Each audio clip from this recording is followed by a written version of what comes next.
Hello friends, and welcome back to Freedom Forest.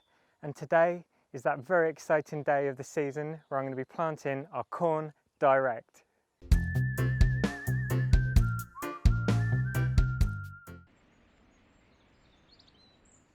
Now I'm going to be trying a slightly different technique this year for planting our corn, which is much deeper to the roots and the heart of how certain Native American tribes planted their corn in the Three Sisters method. And if you're unaware what the Three Sisters is, I've done previous videos on this, which I'll put above the video now in case you'd like to have a look. In essence, it's a way of companion planting corn, beans and squash all together in the same place, all of which have benefits to each other. Now, starting off here, I've got my canes in the ground here, roughly 4 to 5 foot apart in kind of a grid formation. And that's because I'm going to be planting our corn in circular mounds. Something else I'm going to do as well is using my little infrared heat gun here. You can find these on eBay for maybe £5, something like that. They're very cheap. It's just to test the soil temperature because I'm looking for a minimum of 10 degrees. Okay, and I don't know if you can see that, but that is saying 10 degrees there. And I can noticeably feel a big difference as I go down even a small amount. So I think we are just on the limits today, which is perfect. Today is the last week of April actually. It's the 25th of April to be exact. And the reason we're looking for those 10 degrees temperatures is because 10 degrees is the temperature which corn seed will start to germinate. And although we're going to have potential frosts all the way up till the 1st or 2nd week of May, even though there will be quite light frosts, it will still be okay because the corn will still be emerging, and when it first emerges it can actually take a very slight bit of frost. So here's our 3 different varieties of corn seed. These were all saved from last year's harvest of our best harvest results, the biggest and earliest producing cobs. Now this is our blue Hopi, which we're going to be harvesting first, and this is the flower corn, and this is very solid. It's often called flint corn as well, one of the common names, and you grind this into a flour basically, and you can see that really still keeps its kind of full plumpness even after it's dried. These are our KS super sweet corn, open pollinated. We had really good results with these last year, and you can see that when these dry they actually shrivel up, unlike the flint corn over there. And then lastly we have our popping corn, and with our popping corn here I went and selected the white and the pink kernels because I'd like to over time grow 3 distinctly different colour types of corn. And the aim of growing 3 different distinctly coloured types of corn is that it will make noticing cross-pollination a lot easier. And of course we will be growing these corns in different areas of Freedom Forest to minimise cross-pollination as much as possible.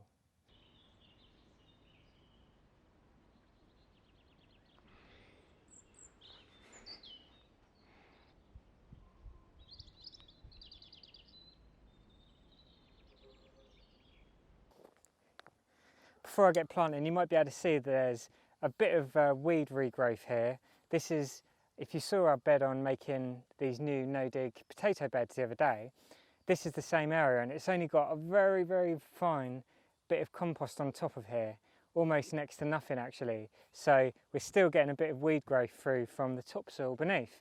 So I'm just going to use this handy little tool I picked up when I was in Borneo, which isn't really tilling, it's just really kind of doing a light surface hoe just to get rid of those young emerging weeds there, just to give our corn the best chance.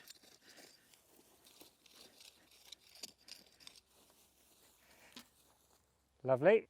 Then with my dibbing stick now, I'm going to come out roughly 6 inches in the north, south, east and west direction and put 2 seeds in each hole, about 2 inches deep.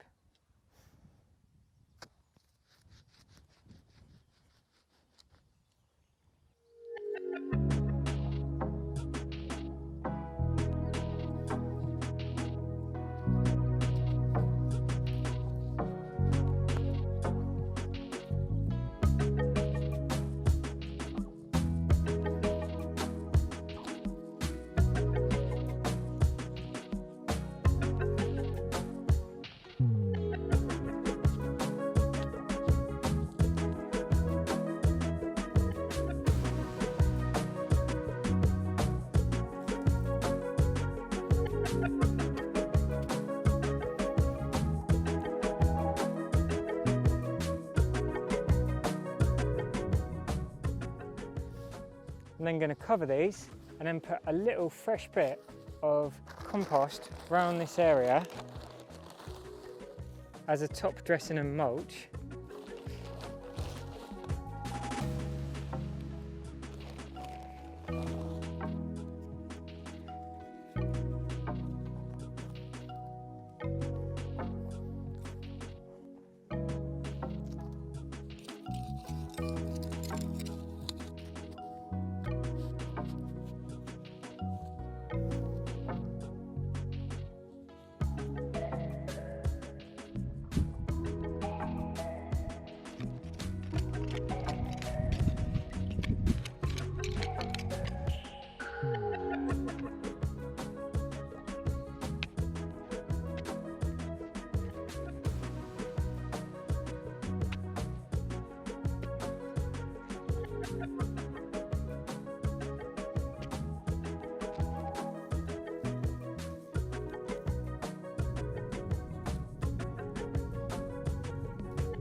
And the reason for planting 2 seeds in each hole is because I'm anticipating up to a potential 50% loss from either seeds just not germinating or rodent or bird damage, basically.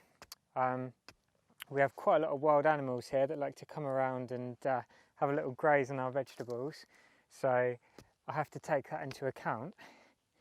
And then those where we do have both germinate, it gives me the choice to choose between the stronger seedling and the weaker one. I can just cut off at the base and let the stronger one go.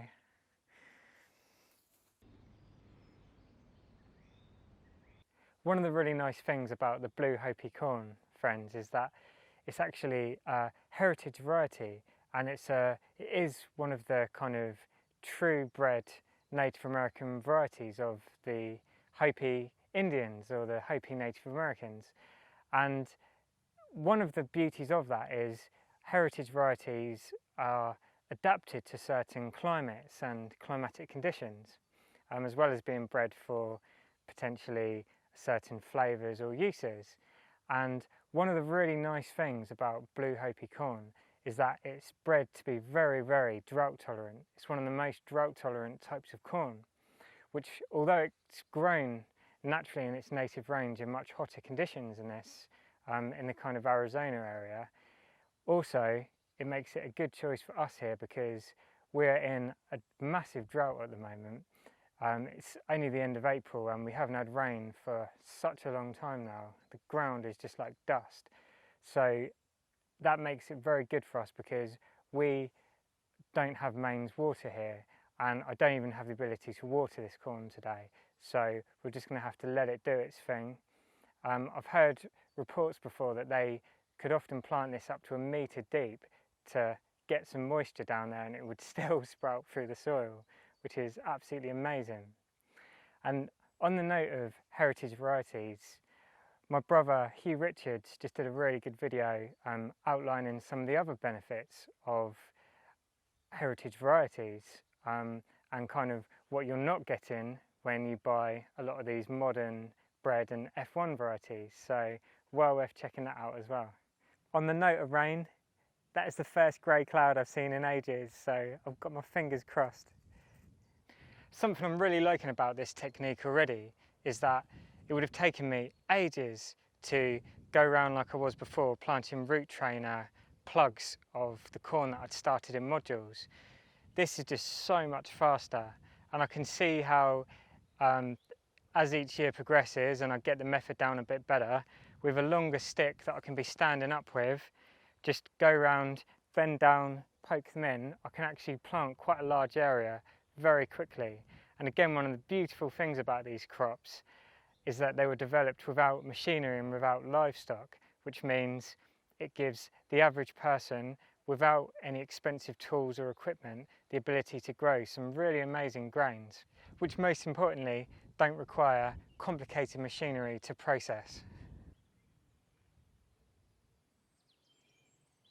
Okay, so now I've got all of our corn planted.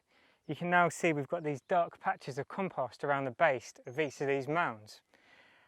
And it shows a bit clearer the layout of what's going on here. And it now leaves these ginormous spaces around. And you might be thinking, well, why would you want that when you could just be planting a massive block of corn and have ginormous yields? Well, my friends, this is the key bit of information. Within these kind of circular grid here, in the centres, I'll be planting a squash. And they obviously need full sun. So we've got this blue Hopi corn, which is going to be up here above my head height, 6 to 8 foot. The squashes in between here need good light, so they're going to have their spaces here. And now we're going to be planting our beans later on around the edges of these black circles, probably another 3 to 4 inches out from where the corn are planted. And they will also benefit from these gaps in between by having good light down here. As I mentioned, when I planted the Three Sisters in a big kind of grid formation, just a big block of corn, the beans just can't get enough sun in amongst all of that to work their way up, and you just end up with a few on top. So this way should ensure that we have beans as if you're growing them in a full sun position that can dangle from the top all the way down to the bottom of our corn stalks. And I just wanted to take this opportunity as well to say a massive, massive thank you to our wonderful Patreons who make a monthly donation of whatever they can afford, and that has actually now enabled us to get the new lens on the camera here now, which is going to be a real game changer for us, because it now means that we can film our videos in much lower light conditions as well, without it all being horrible and grainy. So that's going to open up a whole new world of filming early and later into the evening as well. And if you're unaware of what Patreon is, then basically it's a platform where you're able to make a donation. It could be as small as a packet of seeds, one-off or monthly, and that goes a massive way to helping us to continue doing these videos and helping us to get the equipment we need to keep making them as well. So one of the reasons why I describe this as a hybrid technique of doing it is because the Native American brothers and sisters would have been hoeing the soil up around these, sometimes using homemade hoes made of antlers, and they would have pulled these up and created mounds, and they replanted in those mounds year after year. Now, I did do a small area last year like that, and I had our classic problem of the rabbits, the deer, the birds, everything just completely digging the mounds apart and pulling the corn out, pulling the beans out. So that didn't work for us. And looking into it more, they didn't really have the pressure from the deer, and they didn't have rabbits and other pests that we had that were causing a problem until later on when they had visitors. Now, I'm going to be combining no dig with this, so we're going to be applying the compost mulch around these, and we've already done a couple of inches around each plant now, or around each planting area. What I'm going to be doing around the rest of this in the meantime is put in a couple of inches of wood chips all around these circles now, so we'll be left with wood chips, and then you'll see these black circles. Later on, when I come to plant our squashes, I will then open the wood chips and put a bit more compost in those areas, and that will be the completion of this no-dig bed then, and it will be ready for use year after year.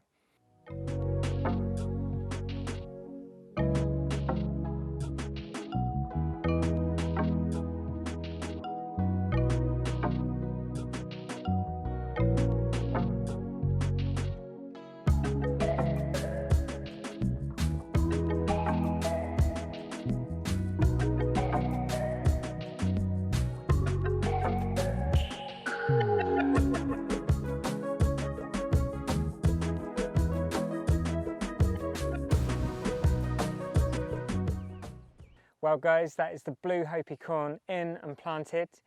Thank you so much for joining me, and I look forward to catching you on the next one. Peace and plants.